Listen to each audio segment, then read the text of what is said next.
Thanks for staying with us. Young leaders were engaged in the UNESCO UNDP Amplifying Youth Voices initiative, in which we conducted research on issues affecting peace, security, and safety. Let's welcome UNESCO youth researchers Odane Brooks and Janoy Elliston to share more. Good morning, gentlemen, and welcome to Sunrise. Good morning. It's Thanks for nice having you on us. set this It's good to morning. be Thank here. you for having us. Awesome. So we're going to have a conversation. So we're talking about Youth as Researchers initiative in Jamaica. I want you to tell me, what is this initiative? So the Youth as Researchers Initiative, it forms part of a global initiative spearheaded by UNESCO. So the mandate of the initiative is to provide young people with a platform where they can be the face of youth research on peace, security, and safety. Interestingly, this portion of the research in Jamaica represented a pilot, and it formed part of a wider security and youth-focused initiative of UNDP through their Amplifying Youth Voice initiative. And so UNDP would have collaborated with UNESCO to provide young people with this space to be the face of research, to provide a platform for national advocacy and to contribute to the discourse around security. Security and safety and peace as well. Absolutely. Right, so you do your research, then you find a focus or a topic, and then you present your findings. So, Odane, before I get to you, Janoy, Odane, you were one of the lead researchers. I want you to tell me a little bit more about the focus, the theme that you had identified. I also want you to share with us what was the progress made and tell us a little bit about the outcomes. So if I should start, I must commend UNESCO for giving us this opportunity and also to give us the latitude to focus on security issues that we believe requires significant attention. So as a lead researcher, my team, we would have focused on the issue of ZUSU that is being promulgated in various communities. We opted to look at this issue because over time, national security has become a significant concern. It challenges not only our social ability to be happy as a people, but also our growth potential as a country. Right. And so throughout this process, we would have engaged with various stakeholders within the community of Denham Town, and we would have embarked upon a process to use methodological approaches to gather data. And based on what the data indicates to us, it is suggesting that there is support for the zones in the community, but there is general concern about the sustainability component. And I think that this research provides a platform for further discussion at the policy level as to how we can augment security measures like this to improve their sustainability. Right. So you spoke about the sustainability, which was one of the key points that came out when this was implemented. What were some of the major findings from your research? Janoy, you can, because I presume you were also a part of it. What were some of the major findings coming out of the research? Okay, so my research, it was different from his. Ours was what are the factors hindering youth participation in the policymaking process.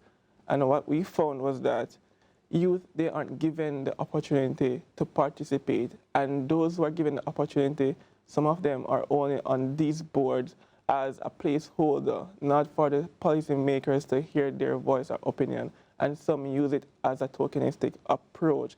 So there's a lot of work needs to be done by the schools, the families, to socialize the youth, to use your voice, to make differences, to contribute. Speak up, use your voice in whatever platform you go.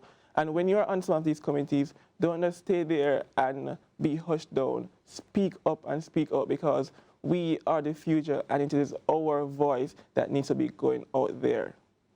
How will you use the insights gained from this experience to make a difference? So as a group, collectively, we hope not to leave it at this stage, because I believe that this provides us with a springboard to advance greater advocacy at the policy space. because conducting the research is good, but we want to effect change and to also add some depth to the quality of the national discussion surrounding crime. So going forward, we hope to utilize this evidence to drive various lobbies at various levels, whether it be through newspaper articles, whether it be through programs like this, to bring it to the attention of policymakers, what are the actual sentiments on the ground, so that we can use it to inform policies, because at the end of the day, policies must respond to what the situations and what the needs are. I agree. And do you both believe that your voices have been heard and it will spur some form of action or the desired action that you hope to see? Janoy, what about you? Yes, I think our voices were heard because we're given the platform at the Amplifying Youth Voice closing ceremony where we presented our findings to various stakeholders. But I think there are more platforms where we can go and share our opinions, share our findings, because more ministries like the Ministry of Education and National Security, they should take on this approach to use our research to expand on it, because as Odane said earlier, this is a pilot project, and we needed to go into communities that we were unable to reach, to groups that we could not reach, the disabled community, because those are communities that are also affected by crime and violence, but they are often left out of the decision-making process. So a lot of work is there to be done, and this is only the beginning. It's only the beginning, yes, it is. With the hope of a good end. Let me ask you guys, what have you garnered in terms of personally, what have you garnered from your experiences in this initiative? Personally, for me, as a public policy professional, it has consolidated for me that policymaking cannot be distant from the people. Right. And so we have to ensure that when we are formulating policies, we do it from a bottom-up approach. Right. It cannot be from a top-down approach, because what you find is that we develop solutions within ministries, within the bureaucracy.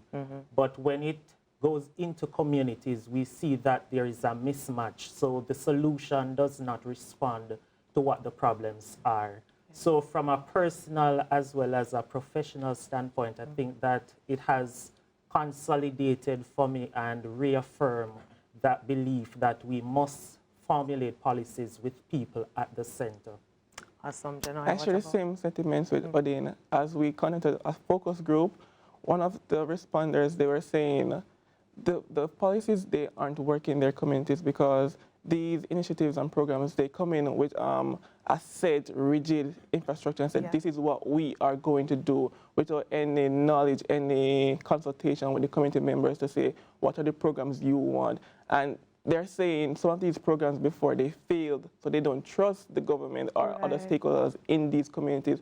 So before they implement policies, consultation must be done with each community. And it's not a one-size-fits-all. Each community is different, so each community needs its own consultation. So it's good to have the policies, good to have the programs, good to have the initiatives, but they must work. Absolutely. And that's the key point. Why would you encourage other youth to participate in this initiative? I would say that we remain on the street corners, within the bars, on the veranda, and we complain about the system.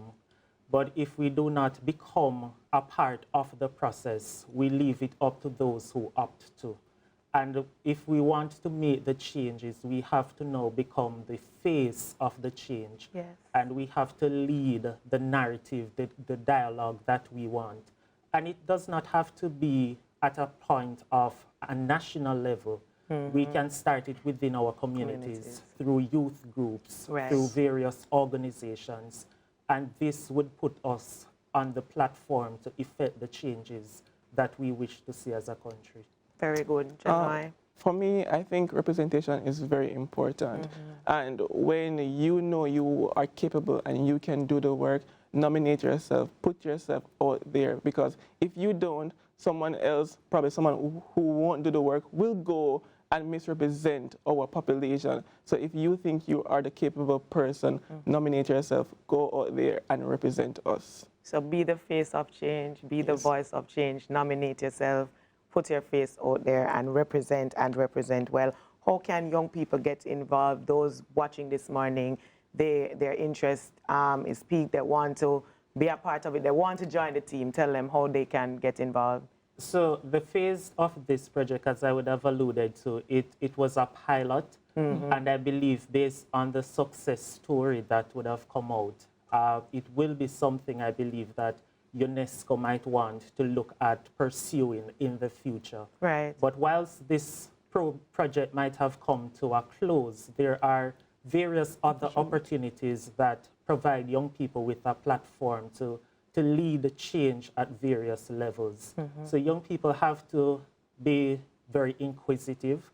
They have to nuff up themselves to pursue those opportunities that are out there, because the opportunities are endless. Thank you. Thank you so much, gentlemen, for joining me this morning. Continue being the voice of change. Continue being the face of change. Continue doing a good job. Thank you very All much. the very best. Thank you.